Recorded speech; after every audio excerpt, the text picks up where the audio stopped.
Hartlik goeiemôre, mag die Here u baie ryklik seën en sy wonderlike doel dan ook so bereik. Nou liewe vriende, ek gaan nou ietsie meer oor hierdie foto sê, ek wil net eers ietsie noem oor die kameelperde en dit is dit, ek weet nie of u geweet het nie, dat 'n kameelperd het die langste bene. Ek dink dit kan ons dalk so 'n bietjie uitmaak van al die landsoogdiere het hy die langste bene en natuurlik die langste nek, maar wat nogal interessant is dat hy ook die langste stert het en dan ook die grootste oë van al die landsoogdiere wat daar is. Hy het die hoogste bloeddruk tot 2 maal meer as die van 'n mens, naamlik 280 oor 180 en dan sy hartklop 170 keer per minuut, 2 maal 'n mens se hartklop dan ook. Hy haal 20 keer per minuut asem teenoor 'n mens se 12 en 'n olifant se 10 keer per minuut dan. So baie interessant wat dan ook so gebeur met die kameelperde dan. Hierdie foto, liewe vriende, lyk of daar net amper een lyf is met 2 koppe. En die volgende foto is nog bietjie meer verwarrend as jy daar so baie vinnig kyk, dan lyk dit regtig of dit net een lyf is met 2 koppe. Jy sien amper net die 4 bene, sien jy amper net so vinnig. En iemand moes hierdie foto inskryf by 'n kompetisie en toe gee hulle die naam No More Drinks for the Judges. So, nogal 'n gepaste naam dan ook. So, liewe vriende, kom ons by 2 Korintiërs en ons kom sien dat daar 'n klomp ernstige aanklagte teen Paulus was en daardie mense wat nou moeilikheid gehad het met Paulus oor die eerste brief en seker oor baie van die dinge waaroor hy hulle vermaan het hulle toe nou probleme met dinge in sy lewe en daaroor moes hy kom verdedig hom dan ook so in 2 Korintiërs dan. En ek wil 5 dinge vir u noem waaroor hulle probleme gehad het. En die eerste saak waaroor hulle probleem gehad het is oor sy ja en sy nee. En hy verdedig dit en hy sê in 2 Korintiërs 1 vers 18, so waar as God getrou is, ons woord tot julle was nie ja en nee nie. Want die seun van God, Jesus Christus, wat deur ons onder julle verkondig is, deur my en Silvanus en Timoteus, was nie ja en nee nie, maar was ja in hom. En hier is dit nou baie duidelik wat Paulus kom sê, hy sê ek het nie ja en nee storieetjies gehad nie, my ja was my ja en my nee was my nee. En ons het vasgestaan by die evangelie, ons het vasgestaan by die waarheid, ons het nie aanhou draaie met julle geloop nie. Dan, liewe vriende, is daar 'n tweede saak en hy word aangekla oor sy hoogmoedigheid, dat hy eintlik 'n hoogmoedige mens is.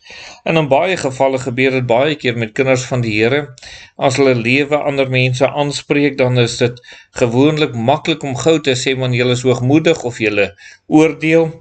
En hierso is dit ook dan nou nie verbasend dat hierdie mense dan ook so vir Paulus kom aankla het nie. 2 Korintiërs 3 vers 1 kom raak hierdie saak aan as hy sê, begin ons weer onsself aan te beveel, of het ons miskien so sommige aanbevelingsbriewe nodig aan julle of van julle? En nou vra hy die vraag, hy sê, is dit ons wat nou hoogmoedig is, of moet ons nou eers briewe kry, moet ons nou so minderwaardig wees, dat ons eers briewe moet kry, voor ons met julle kan kom praat dan.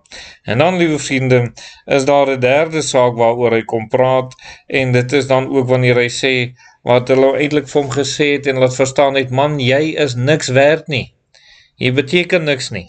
2 Korintiërs 10 vers 10 sê, want die briewe, sê hulle, is wel gewigtig en kragtig, maar die persoonlike teenwoordigheid is swak en die woord niks werd nie.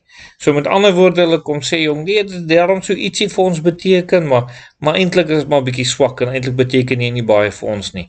Baie keer word kinders van die Here in hierdie lig gesien, en baie keer word kinders van die Here wat vir die Here werk, en besig is om dinge vir die Here te doen in hierdie lig gesien, en dit is jammer dat dit so gesien word, maar nou ja, ons weet dit was nie so met Paulus se lewe nie, dis maar net wat mense oor hom gesê het. Die vierde, wat hulle oor hom gesê het is, dat hy 'n las van homself gemaak. Ja, in 2 Korintiërs 12 vers 16 en 17 sê, maar laat dit so wees, ek het julle nie beswaar nie, maar omdat ek slim was, het ek julle met lus gevang. Het ek my dan ten koste van julle bevoordeel deur een van die wat ek na julle gestuur het? En weer eens kom verduidelik hy hier, ek het nie 'n las van myself gemaak nie, dit wat ek gedoen het was terwille van die evangelie. En dan 'n laaste saak wat hulle vir hom gesê het, hulle het gesê hy is mal of uitsinnig. 2 Korintiërs 5 vers 12 sê, want ons beveel ons nie weer by julle aan nie, maar ons gee julle aanleiding tot roem oor ons, sodat julle iets kan hê teenoor die wat hulle op die uiterlike beroem en nie op die hart nie. Want as ons uitsinnig is dit tot eer van God, en as ons by ons verstand is dit om julle ontwil. En weer eens kom sê hy van, julle wat sê dat ons mal is oor ons ywer of toewyding of die dinge wat ons aanvang, hoe ons die Here dien, julle maak 'n fout. Ons doen nie die dinge nie oor ons mal is nie, ons doen dit oor ons lief is vir die Here. En kind van die Here, mag daar allerhande aanklagte teen u kom, omdat u die Here dien, en omdat u lief is vir die Here. Natuurlik sal dit nie waar wees nie, maar die duiwel sal probeer om u te ontmoedig daardeur. Paulus is nie ontmoedig daardeur nie, hy het voortgegaan om met groter krag vir die Here te werk. Mag u dit ook doen, kom ons bid saam.